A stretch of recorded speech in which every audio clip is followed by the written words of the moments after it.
Hello everyone and welcome back to the channel, and in this video we'll be going over the Magicka Templar build, healer build for PvE.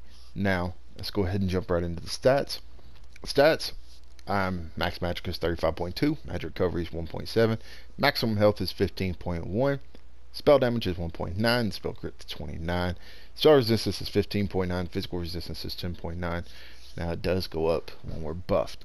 Now I have 64 points in the Magicka, but if you wanted to, you could take a few points out and put them into max health if you want to, just to get it to 16. It's up to you. I am using Witch Mother's Brew, so my health and stuff is relatively a little lower with 3.1 and 3.5 max health. So if you use Bicep Food, your stats will go up a little higher, but your recovery is going to drop by 319, so it's going to put your recovery, around the 1.4. Yeah, around 1.4. And the boon we are running is the ritual to increase our healing done. Now, champion points. Let's go ahead. I have apparently 1 point I haven't used. I have 20 into Warlord, 21 into Sprinter, 75 Tenacity, 75 Arcanist, 44 Shadow Ward, 34 Tumbling, 100 Blessed, 75 Elfborn, 50 Elemental Expert, 10 Spell Erosion, 35 Staff Expert. Down here, 23 Ironclad, 27 Spell Shield, 21 Light Armor Focus, 64 Hardy, 64 Elemental Defender, 44 Bastion, 27 Quick Recovery. Now, sets that I'm running. First 5-piece set that I'm running is Twilight Remedy. Now, I'm running an Infused Lightning Staff with a Shock Damage enchant and a Restoration Staff infused with a Weapon Damage enchant on it. Now, this set comes out of model cards, and what it does is that it gives us magic recovery, gives us minus Aegis at all times, reducing your damage taken from dungeon, trial, and arena monsters by 5%, gives us spell damage, and when an ally activates your synergy, they heal themselves for 23.4k health over 10 seconds and gain minor force, increasing their critical damage by 10%. This effect can occur once every 10 seconds per ally. So essentially, as long as they're popping the orbs, and with recovery, we have a decent recovery and everything, so we pop out a lot of orbs. It spreads the wealth, and it's a nice heal just in case it gets apart from us. This is definitely a good set to run in things like Asylum and stuff like that, sometimes where the group gets spreaded out. And Twilight, they pop it, you throw a couple orbs their way, they pop the orb, they have a 23k dot on them that will give them heals. So with mutagen and everything else within those trials, or whatever it is that your healer likes to run, or y'all ever work out with you and your group, at least they will have a huge health tick on them from Twilight. Monster set we are running is Bogdan. We're running a heavy head infused with Max Magicka and a medium shoulder sturdy with Max Magicka. Now you want divines, but as I've said multiple times in videos, sometimes my RNG is good, sometimes it's not. I've yet to hit a good a medium divines, or even medium infused, and I just something so easy to get with these keys, I'm not transmuting it, so I'll just keep trying until I get lucky. You can switch out for Sentinel or Earthgore. Earthgore is a good one. Sentinel, it adds healing. When you heal a friendly target, you have a 10% chance to summon a Dormant Spire that heals for 1.2 health and restores 506 stamina to you and your allies within 5 meters every 1 second for 8 seconds. That can occur once every 15. And then you have Earthgore, which adds 2% healing. When you heal a friendly target that is under 50% health, you conjure a pool of quenching blood underneath them, which soaks up an enemy placed effects instantly. It heals all friendly targets in the area for 36.7k health over 6 seconds. This effect can occur once every 35 seconds. In Asylum, this is absolutely amazing. So they're going to have that huge tick on them from Twilight Remedy, and then on top of that, they'll have another 36 health if they drop below 50 and they get healed. So if timed right between you, the healer, and the tanks themselves, this, you don't have to worry about the heals being so spread out. Sentinel's nice. I'm not a big fan of it, but it is an okay set to run as well. Then you have Choke Thorn here, which gives you magic recovery. When you use a heal ability, you have a 15% chance to summon a Strangler Sapling that heals you or an ally for 23.9k health over 4 seconds. Effect can occur once every 10 seconds. Now, this does only affect one person, so I don't tend to use it a whole lot. And quick side note, real funny story.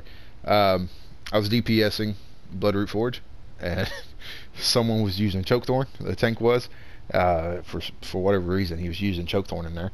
And at one point, I'm trying to drop my dots to kill his little sapling that was summoned from this. Just a funny little story.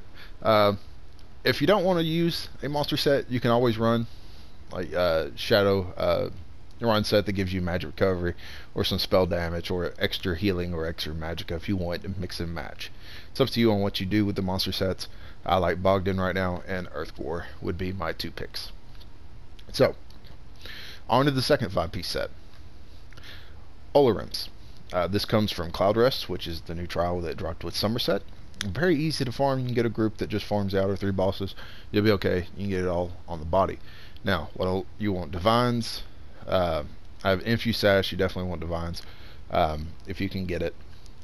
Divine Gloves with Max Magicka, Legs Divines with Max Magicka, and I'm running Twilight Remedy Shoes Divines with Max Magicka. Now, I'm running 3 jewelry, 1 Olarium Purple, which you can get purple jewelry from normal Cloud Rest by doing +3. Now, and then Twilight Remedy jewelry, all with spell damage, all arcane. Now, what Olarium does, hope I'm saying that right, is it gives you magic recovery, minor AoE assault times, reducing your damage taken from dungeon, trial, and arena monsters by 5%. So we are double stacking that 3-piece. But Twilight Remedy is so good to have with that 5-piece that it is just, I can't help but not use it. So, then it gives you magic recovery again, and casting abilities leave an effect on the ground. In combat, will create a circle of might for 10 seconds. You and your allies in the circle gain major courage for 30 seconds, increasing your weapon and spell damage by 258 for 30 seconds. This effect can occur once every 10 seconds. Now, in trials, run this. Most of the people running trials should know what this does, and you should be solid. And 4-man content with randoms, I've seen people run away from that circle. They will not step in it for nothing. So there are times where I do end up trading this out for Spell Power Cure, just so that way they're getting major courage whether they like it or not. You know, just to help with the damage. So, Olarium, what you're going to do, you got to be in combat to see it, but it'll just place a little dot there. You can set that with the spear, with the shards. It can go off from Wall of Elements. It can also, I want to say it is, let's let it all calm down. It also goes off from that.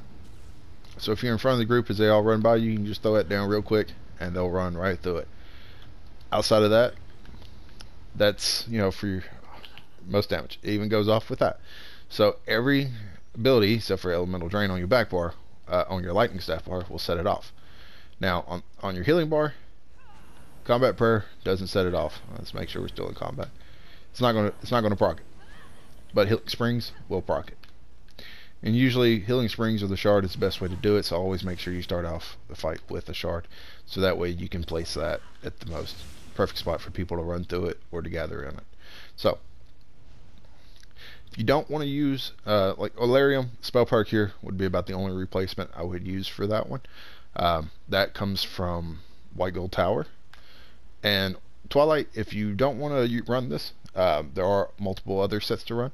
You can run IA, which comes from any Cragthorn trial, AA, Sanctum Ophidia, or Hell Raw. There's Worm Cult, which comes from, well, let me just show you.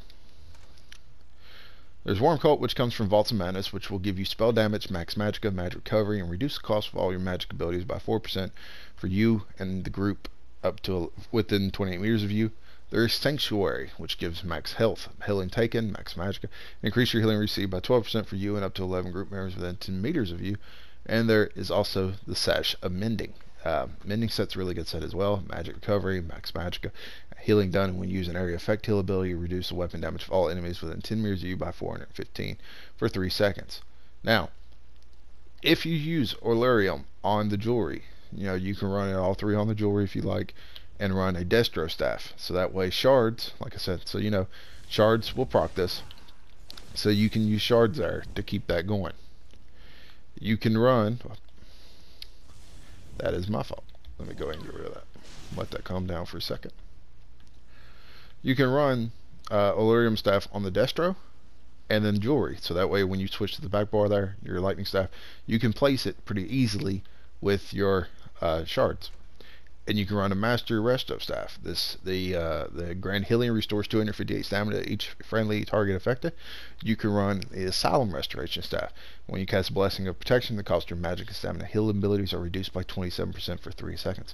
Both of these are nice to use if you're running Olorium Death Star, because you can have this on the back bar and be just fine. There's also Maelstrom staff if you wanted to. Let's see. There's even Murkmire. It's not something I'd recommend, but it is something you can farm. Magic Recovery, Max Magic, Max Magic. When you heal a friendly target, you have a 10% chance to grant major evasion for 6 seconds, reducing damage from area attacks by 25%. There are a lot of setups that you can use. See, this is a healing staff for Worm Cult. You can get one infused named. It comes from the Second Pulse, a lightning staff. So that you can even, depending on the healer, you can run other things as well. Malakina is a lightning staff spell power cure. It's powered, but you can transmute it if you wanted to. So there's a lot of these sets have named staffs that you can get either in lightning or spell power cure. You can run powered healing staff or an infused healing staff. It's up to you on what you do. So as you can see, but the main 2 sets is Olorium, if you have it. If you don't have it, then Spell Power Cure, which both comes from White Gold Tower. You can farm both, or you can just farm the one. It's up to you. But then after that, the second set that you can put with it, there are so many. There's Mending Sanctuary, Worm Cult, IA, Twilight. So there are multiple stuff that you can do. And when it comes to healing, there's really no round 2 combinations, as long as you have the main set, which is either Olorium or Spell Power Cure. The sets after that can be completely optional. It's up to you. So, skills. You've seen most of them already, but Channel Focus, create a rune of celestial protection. While active, the rune grants you major resolve and major ward. Increase your physical resistance and spell resistance by 5.2k. You also recover 240 magic every 1 second. Standing within the rune increases physical resistance and spell resistance granted by 50%. So as you can see, we'll burn down some magic here. Let's make sure we're not near the dummy. We do have high recovery. We'll pop the trash pot.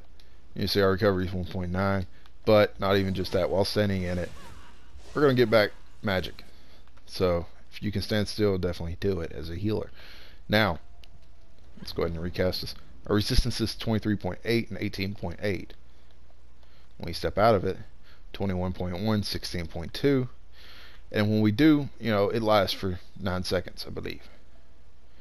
So as we're in it, we step out, it hangs around. So it's going to stay on us for a while, and it's going to stay on the ground for a very, very long time. So all you got to do is step in and out of it at times, just to keep it active. You'll be fine. Extended Ritual. Exalt in the sacred light of the I have no idea. Adra, cleansing up to 5 harmful effects from yourself immediately and healing you and nearby allies for 1.2k health every 2 seconds for 22 seconds. Allies in the area can activate the purifying synergy, cleansing all harmful effects from themselves and healing for 6.3k health. Now, this is going to be a huge heal over time. That's a huge ring. It's massive. So people standing within this are still going to be getting a heal tick. So, and things like Asylum and stuff like that where the group has to spread out, as long as you've got it here, you've got one side covered, and the healer can be kind of on the other side and cast it, and you're pretty much going to have the whole entire stadium or the whole entire backside of the monster or the boss covered. You'll be fine. That will be down. So at least if you're not rocking Twilight or something like that, at least there will be some kind of a heal on them, a small dot. LE Drain. Keep the you got to have this on your Destro bar. You can't have this on your restoration staff. Now there is ability similar to that in the restoration staff, Force Siphon. It focuses your staff's power to apply minor life steal to an enemy for 17 seconds, healing you and your allies for 762 health every 1 second when damaging them. It does something similar to that. So if you wanted to, you could definitely run that. I think the morph will gives it effect similar to LE Drain. But what this does is it gives Major Breach for 24 seconds, reducing their spell resistance by 5.2. Also applies minor magic steal to the enemy for 24 seconds, causing you and your allies to restore 300 magic every 1 second when damaging them. This is definitely nice for sustain for a lot of magic characters. This will help them sustain greatly. So you want to keep that up. Even though the tank puts major, gives them that major debuff, Major Breach, we're keeping it on the boss for the magic still. That's really it. So you want to keep that going. It's 24 seconds. Boom. You're good. Now you could pretty much cast it around the same time you do those. It costs nothing to cast. So in between those, when you rethrow those down, just throw Ellie Drain again. I mean, it's a few seconds too soon, but it's not going to hurt nothing. It won't hurt nothing at all. Now, Blockade of Storms. Slam your staff down to create a storm barrier in front of you, dealing 1.7k shock damage to enemies in the target area every 1 second, and setting concussed enemies off balance for 5 seconds. This is why we're rocking a shock damage enchant on the front bar, because throughout most dungeons and trials, the healer is in charge of putting concuss on the enemy. It helps keep them off balance, so they take more damage. So you definitely want to keep that going. As you see, Wall of Elements just procced Olarium. So you want to keep that going. Now, Shards. Send your spear into the heavens to bring down a shower of divine wrath, dealing 4.1k magic damage to enemies in the area and additional 1.2k magic damage every 1 second for 8 seconds. An ally near the spear can activate the Holy Shard synergy, restoring 3.9k magic or stamina, whichever maximum is higher. They also restore an additional 1.9k magic or stamina, whichever maximum is lower. So, now, this, for the most part, you have orbs. We run orbs on the restoration staff bar, which I will go over what they mean here in a second. So those are what we're going to send out for our DPS. Shards, I tend just to throw at the tank at all times, so that way he can keep his resources or whatever else. If he needs an orb as well, then I'll toss him an orb as well. But for the most part, Shards I tend to just keep on the tank and for the tank. Keep that in mind, because if you throw out orbs, if that's all you're throwing out, you're not running Shards, you're just running orbs. Most of the time, healers should be in the back. They're relatively behind the group, and there are multiple other people between you and the tank. There's a good chance he won't get an orb, so he won't get his resources. Shards allows you to throw over the group to the tank. So you don't have to worry about a tank or a DPS or anyone else or another healer taking the shards, the synergies from the tank. So that's why that's why we run both. Warhorn. You sound a warhorn to rally your forces, increasing you and your allies' max magicka and max stamina by 10% for 30 seconds. You and your allies gain major force, increasing your critical damage by 15% for 9.5 seconds. It's always good. In a rotation, you make sure you holler out that you're going to be casting Warhorn. Usually count down from 3, and then just pop it off. The health and everything will go off a whole lot higher. Let's see. There we go. Max magic is going to go up to 38.2. We get a little max stamina, but we don't get any health. So, but we're getting that major force. So that's what the group wants. And during execute phase, as long as you're stacking up and on a good rotation, you should be able to cast one of the Warhorns. Either you, one of the other healers, or the tanks should be able to cast that to allow major force to be active during the execute phase. So that's why we rock that as a healer. We're pumping it. We're increasing the damage. Well, we're also increasing the magicka and stamina of our DPS and stuff like that, but we're also major force, so we're also helping to pump out damage with Warhorn. That's why you got to get it. You get this in PvP. I want to say it's rank 4. Yeah, I think rank 4 to get it. So make sure you get in there. Just run around with the group. What I like to do if I need to get something like that, if I need to go into PvP just to get that, mutagen. I'll throw mutagen on my bar and just run around and just hit people, combat prayer people, throw us down. That's it. You'll rack up alliance points, and you'll get that pretty quick. I mean, to get to 4, it takes maybe 15 minutes. You just pull up your map, you look to see where everybody is, if there's a war going on or not, and then you just travel to it, and you'll be fine. So, and then you just follow the group, stay close in the group, because as a healer, you're going to get targeted. You're going to get targeted pretty well. Let's go ahead and put our shield. But anyways, first ability on here is Dampening Magic. This is our shield. It comes from the light armor line. You can go harness Magicka if you want to. It's up to you. This is just what I like to wear on my healer. Surround yourself with a net of magic negation, gaining a damage shield that absorbs 7.5k damage for 6 seconds. Damage shield strength capped at 50% of your max health. Each piece of light armor will increase the amount of damage absorbed by 6%. So, if you want to increase your shield strength, wear 7 light. But the reason why we don't wear 7 light, we're wearing the 511 setup, is because of our Undaunted passives. This is going to give us 4% to our max health, max stamina, and max Magicka. That's the reason why we don't. That's the reason why we wear 1 heavy, 1 light on the shoulders. Breath of Life. Beacon your inner light, healing yourself or a wounded ally in front of you for 11,000 health. Also heals 1 other injured target for 3.6k. This is our oh shit heal. If someone's low, they're not necessarily within combat prayer, say for whatever reason, they step out, they're not getting the heals, and they get hit by something. That Breath of Life, oh shit, get back in the group. Alright, you're good. You can go back to combat. Don't just spam Breath of Life. Just spamming Breath of Life isn't going to do you any good. You're going to run out. It's going to burn your resources very, very quick. See, it does not take much to burn out of resources by just spamming Breath of Life. It is very expensive at damn near 4k. So, Energy Orbs. Project global regeneration that slowly floats forward, healing for 1,000 health over every 0.5 seconds to you and nearby allies. An ally near the globe can activate the healing combustion synergy, causing an orb to explode and heal for 7.1k health to all friendly targets and restore 3.9k magic or stamina to the ally, whichever maximum is higher. Now, they all cost the same here, 3.9. So the reason why we throw these out more is for the simple fact of if they pop them, they're going to get a resources back, and it's also going to heal people near them. Plus, this heals everybody and not just one person. So if that person steps out, you Breath of Life a couple times, and then you can throw a couple of orbs in between him and the group while he's running back, kind of like that, kind of stair stack them. So that way, as he's moving along, you'll see the projections kind of coming off the little orbs, little lines. That's throwing heals, and so it's going to heal them and the group while they get back into group. So that's why 1 or 2 Breath of Lives, and then just a couple of orbs, stair stack them.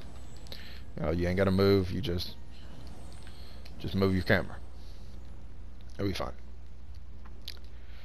Healing Springs, your main heal. I've seen some healers do not run this. I cannot understand why. This is your main spammable. You throw it down, 3 seconds. You ain't got to worry about it. It allows you to go through your other rotation. Boom. There we go. Back around. Healing Springs.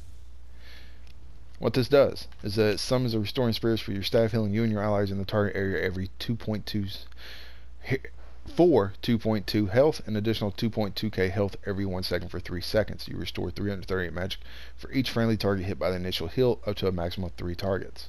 So, throw out orbs during the execute phase. Let's say like Halls of Fabrication, the final boss there, where he just starts raining meteors down. You throw out a few orbs to start with. If that's what you want to do, it's up to you. But for the most part, you're just going to stand, because y'all pile up right at his feet. You're just going to stand there and spam this just like this. Maybe throw a combat prayer in there to hit the people in front of you, but you're just going to spam this. Just like that. Combat prayer. Slam your staff down to activate its blessings, healing you and your allies in front of you for 5.9k health. Also grants minor berserk, minor resolve, and minor ward, increasing you and your allies' damage done by 8%, and physical resistance and spell resistance by 1.3 for 8 seconds.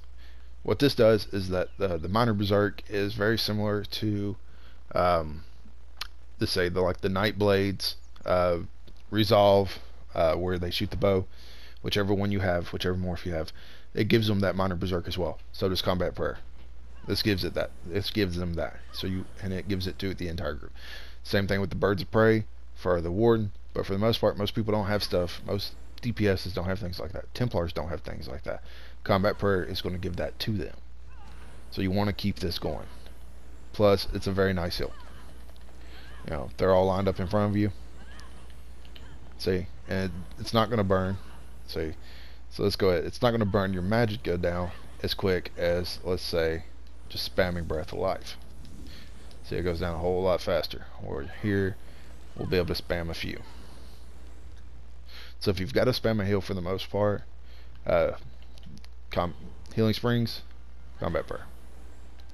It's nice as well. So we've got 2 very strong heals that we can spam. if we need to, or you can rotate. Healing Springs, Combat Prayer. Healing Springs, Combat Prayer. And you can animation cancel. Let's go ahead and get a heavy attack off, get some more resources. So, Combat Prayer, you can animation cancel that. So you just hit it, block. That's it. Same thing with Healing Springs. Cancel it. For some reason why, I'm going to go ahead and show you this right now. For some reason why, it's not doing it for me right now. But you do want AutoCast on. So as I believe it's under gameplay. There we go. You do want AutoCast on. So that way you don't have to double tap. I don't know why it wasn't. Oh yeah, I do. I know why it wasn't. Okay. And then our final heal, the final ability on our back bar is the Practice Incantation. Channel the Grace of Gods, healing you and nearby allies for 8.8k health every 1 second for 6 seconds. You cannot move while channeling, but you gain immunity to all disabling effects. This you can use this as well if you're like in a 4-man group if you wanted to. It's only going to heal one other person for something like that. It's up to you. There is also Barrier that you can use. You can use Nova, but I would either go with Barrier or this one. So it's entirely up to you on what you do there. So I believe we've covered just about everything. So if there's any questions, leave them in the comments section. And until next time.